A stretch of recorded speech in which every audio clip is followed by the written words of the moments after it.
नगर प्राथमिक शिक्षा समिति के चौथे वर्ग के कर्मचारियों की समस्या सुलझाने के आशय से कल एक संवैधानिक बैठक बुलाई गई थी और ये जो बैठक है वो तकरीबन पौने घंटे तक चली थी। इस बैठक के तहत नगर प्राथमिक शिक्षा समिति, वडोदरा महानगर पालिका और कर्मचारी संघ के वकीलों के बीच में काफ़ी ज़्यादा चर्चाएं हुई थी। इन तीनों पक्षों के और उनके वकीलों की ओर से समाधान के विषय में अपनी अपनी बातें बैठक के तहत रखी गई थी। नगर प्राथमिक शिक्षा समिति के चौथे वर्ग के कर्मचारी संघ के अध्यक्ष के मुताबिक ये जो बैठक है वो सकारात्मक रही थी। दरअसल चौथे वर्ग के कर्मचारी समाधान के लिए 100 करोड़ का एरियर्स छोड़ने के लिए तैयार है, जिसके सामने वर्तमान कर्मचारियों को स्थायी करने और रिटायर्ड कर्मचारियों को पेंशन देने की बात रखी गई है। हालांकि ये जो बैठक आयोजित हुई थी उसके परिणामों के बारे में आने वाले वक्त में जल्द ही जानकारी मिल पाएगी। तब इस बारे में नगर प्राथमिक शिक्षा समिति के चेयरमैन निशित देसाई और साथ ही स्थायी समिति के चेयरमैन डॉक्टर शीतल मिस्त्री ने ज़्यादा जानकारी दी। बस टेक्निकल विषय में वकील साहबोनी चर्चा विषय હતો આજનો અને મેન ટેકનિકલ વિષયમાં પોઝિટિવ વેમાં ચર્ચા આગળ વધી છે।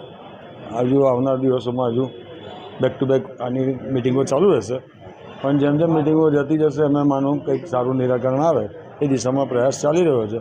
જે બી ટેકનિકલ મુદ્દા છે, કોર્ટના મુદ્દા હોય એટલે એની અંદર અમુક વિષયમાં કોર્ટના વકીલ જ નિર્ણય લઈ શકતા હોય કે કઈ રીતે આને આગળ વધવું, એના વિષયમાં અમે લોકો આજે ચર્ચા કરી છે અને સારી ચર્ચા પોઝિટિવ છે। ના, એવી કોઈ સ્ટ્રેટેજિકલ ફોર્મ્યુલા એવું છે કે જે પોઝિટિવ એમાં કોર્ટની અંદર શું કરવું ને કેવી રીતે કામ કરવું એના વિષયમાં ચર્ચા થતી હતી અને એ વકીલ વચ્ચેની ચર્ચા હતી। અમારો વિષય ઓછો હતો આમાં એમનો વિષય ટેકનિકલ વિષયમાં વકીલો વધારે ચર્ચા સારી રીતે કરી શકે અને એ રીતે એ લોકોએ ચર્ચા કરી છે અને પોઝિટિવ એમાં છે। સારો જે બી એમના તરફથી લાગતું વળગતું હતું કે અમારે આટલા માણસો આટલા એટલે જેટલી ગણતરીના હિસાબે માણસોની ગણતરી કેટલી છે, શું છે, ફાઇનલી એ બધું ડિસ્કશન થઈ, સામસામે વકીલો વચ્ચે ચર્ચા થઈ કે ભાઈ આગળ વધતા શું કરવું અને કેવી રીતે કે આનું ફાઇનલ ડિસિઝન આવી શકે અને નજીક કેવી રીતે પહોંચી શકાય। નજીક પહોંચવાનો આ પહેલો પ્રયાસ બહુ સફળ રહ્યો અને બહુ આગળ રહ્યો। આભાર।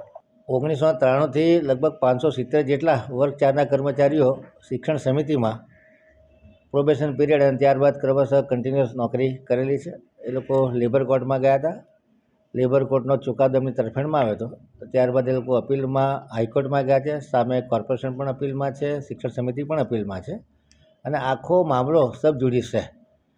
ત્યારે ઘણા લાંબા સમયથી આ લોકો પોતાના લાભોથી વંચિત હોવાથી એમનામાં એક સંતોષની લાગણી ઉદ્ભવવા પામી અને અમારા પરિવારજન જેવા કે જેમણે આખી જિંદગી શિક્ષણ સમિતિમાં કામ કર્યું છે એમના માટે એક સહાનુભૂતિ અને માનવતાનો અભિગમ દાખવવા માટે જ્યારે એ લોકો સ્ટ્રાઇક પર બેઠા ત્યારે મેં એમને સમજાવ્યા હતા કે ભાઈ અમે સેટલમેન્ટ કરવું હશે તો માનવતાના ધોરણે કરવા તૈયાર છે, કારણ કે લીગલ પ્રોસેસ ઘણી લાંબી ચાલે એવી હોય છે। એટલે આ સંજોગોમાં આજે એ એમના યુનિયનના જે લીડરો છે એ વત્તા શિક્ષણ સમિતિના ચેરમેન, વાઇસ ચેરમેન નિશિતભાઈ અને અંજનાબેન અને પૂર્વ ચેરમેન એવા મિનેશભાઈ પંડ્યા, એમના એકાઉન્ટ ઓફિસર, કર્મચારીઓ તરફના વકીલ અને અમારી તરફના વકીલ બધા ભેગા થઈ અને સમાધાનની ફોર્મ્યુલા સેટલમેન્ટ ડીડ કેવી રીતે કરી શકાય એ દિશામાં ચર્ચા વિચારણા કરી અને કોર્પોરેશન શું ભારણ પડે છે એ આવનારી મિટિંગોમાં નક્કી કરી અને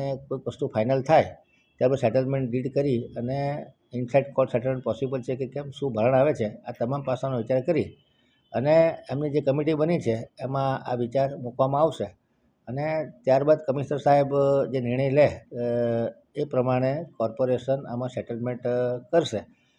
મિટિંગ ખૂબ પોઝિટિવ વાતાવરણમાં રહી। આ લીગલ પ્રોસેસ છે, લીગલ પ્રોસેસમાં સેટલમેન્ટ કરતાં થોડીક વાર લાગતી હોય છે। કર્મચારીઓને समझाया છે कि we are working in a positive direction. हमसे जुड़े रहने के लिए हमारे YouTube चैनल को सब्सक्राइब करें और नई वीडियो की नोटिफिकेशन के लिए बेल आइकॉन को दबाएं।